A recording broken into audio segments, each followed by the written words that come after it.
Chapter 10 second round of exam. ठीक है, आप में से 50 ने पहले दौर को पार कर लिया है, लेकिन थंडर फायर घाटी में प्रवेश करना पर्याप्त नहीं है।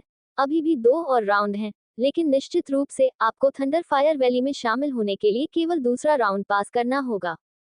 तीसरा दौर जरूरी नहीं है, लेकिन दीनानाथ ने मुस्कुराहट के साथ फिर बोलना जारी रखा।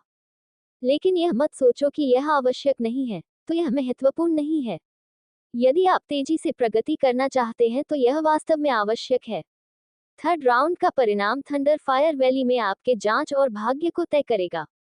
राहुल के मन में हमेशा एक सवाल सताता था, जो आज एक अच्छा मौका लगता है अपनी सवाल पूछने का। फिर राहुल ने अपनी हाथ ऊपर उठाया।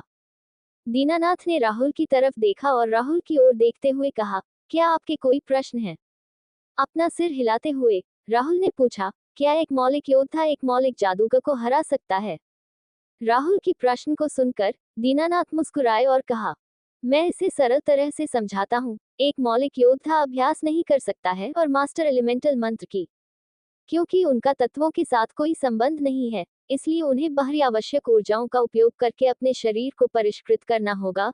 लेकिन एक मौलिक जादूगर का अभ्यास करने के लिए तत्वों के साथ एक संबंध है, और मौलिक मंत्रों का मतलब है कि उनके शरीर में मौलिक ऊर्जा हो सकती है और उनके शरीर के अंदर मौलिक ऊर्जा पैदा हो सकती है, जिससे उन्हें एक मौलिक सागर बनाने की इजाजत मिलती है, जो स्वाभाविक रूप से उन्हें जादुई क्षमताओं का उपयोग करने की अनुमति देती है। फिर दीनानाथ ने बोलना बंद कर दिया और अपना हाथ लहराया और अचानक उसके बगल में एक घनी आग लगने लगी, जो शेर का रूप धारण कर रही थी। कई प्रकार की मौलिक कलाएं और मंत्र हैं। कुछ ऐसे सजीव राक्षसों को आकर्षित कर सकते हैं, कुछ केवल आक्रामक हो सकते हैं, जैसे fire rain, fire ball, lightning dome. कुछ सहायक हो सकते हैं, जैसे विंग्स ऑफ फायर। दीनानाथ ने एक बार फिर हाथ लहराया, जिससे शेर गायब हो गया और उसके पीछे पंखों का एक जोड़ा दिखाई दिया। कुछ सेकंड के बाद दीनानाथ ने आग के पंखों को भंग कर दिया और मुस्कुराते हुए चेहरे के साथ कहा, ये सभी चीजें जो मैंने बोली और मैंने अभी आपको दिखाया, मौलिक योद्धाओं द्वारा नहीं किया जा सकता।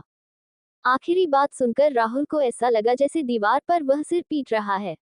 एक मौलिक योद्धा और एक मौलिक जादूगर के बीच का अंतर इतना बड़ा, राहुल को लगा। फिर राहुल दीनानाथ की ओर देखते हुए बोला, क्या मैं एक मौलिक जादूगर नहीं बन सकता हूँ? उद्धरण चिन्ह। दीनानाथ ने हंसते हुए कहा, लेकिन ऐसा नहीं है कि आप एक मौलिक जादूगर नहीं बन सकते, सिर्फ इसलिए कि आपका किसी तत्व के साथ संबंध नहीं है। यदि आप एक मौलिक जादूगर बनना चाहते हैं तो यह वास्तव में आसान है। राहुल ने फिर पूछा, कैसे? एक मौलिक आत्मीयता कैसे प्राप्त करें? एलिमेंटल एफिनिटी हासिल करने के 2 तरीके हैं। पहला तरीका, जो सबसे सुरक्षित तरीका भी है, वह है एफिनिटी पिल खाना। दुनिया में कई अजूबे हैं और उनमें से एक एलिमेंटल सोर्स है।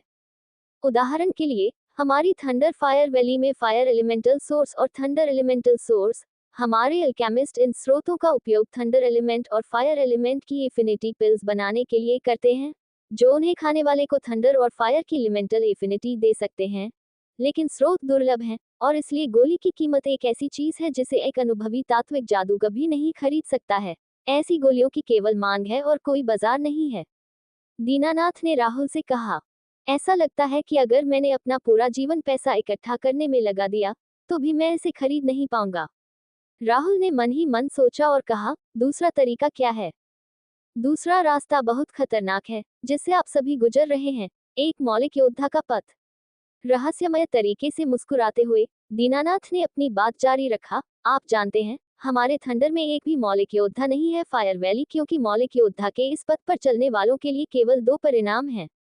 1, आप मर जाते हैं, और 2, आप एक मौलिक विशेषज्ञ बन जाते हैं, जो एक सामान्य मौलिक जादूगर की तुलना में अधिक शक्तिशाली अस्तित्व है। वाह! देखते ही देखते सभी 50 लोगों के बीच हंगामा शुरू हो गया और ये शब्द सुनकर राहुल भी भौंचक्का रह गया, जिसने राहुल को झटका देने के साथ साथ उत्साहित भी किया। लेकिन सभी ने सोचा, अब ये क्या है, लेकिन किस लिए? उद्धरण। सभी को चुप होते देख दीनानाथ ने आगे कहा, लेकिन पिछले 100 वर्षों में केवल 11 लोग ही हमारी थंडर फायर वैली में एलिमेंटल स्पेशलिस्ट बने। उन्हें एलिमेंटल स्पेशलिस्ट कहा जाता है, क्योंकि अब सक्षम मास्टर एलिमेंटल आर्ट्स के ऊपर उनके शरीर भी परिष्कृत हैं, इसलिए यह कोई बड़ी बात नहीं है। प्रत्येक मौलिक जादूगर एक मौलिक विशेषज्ञ बन सकता है यदि वे चाहते हैं, जबकि मौलिक योद्धा या तो मर जाते हैं या मौलिक विशेषज्ञ बन जाते हैं। इन क्रूर शब्दों को सुनकर सभी का मूड खराब हो गया, लेकिन राहुल परेशान नहीं हुआ। जब तक मौका है मैं इसे समझ लूंगा, राहुल ने सोचा।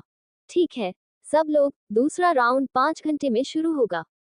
आप सभी उन कॉटेज में आराम कर सकते हैं। दीनानाथ ने बाईं ओर एक क्षेत्र की ओर इशारा करते हुए कहा। 5 घंटे के बाद हम दूसरे राउंड के लिए महल में प्रवेश करेंगे।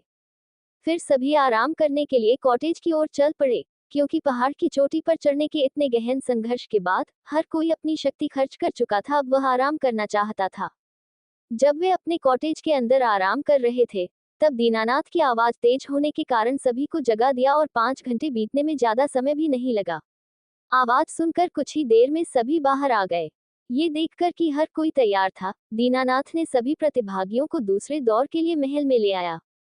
दूसरा दौर भी बहुत सरल है। आप सभी को 5 मिनट के लिए 2 क्षेत्रों में रहना होगा।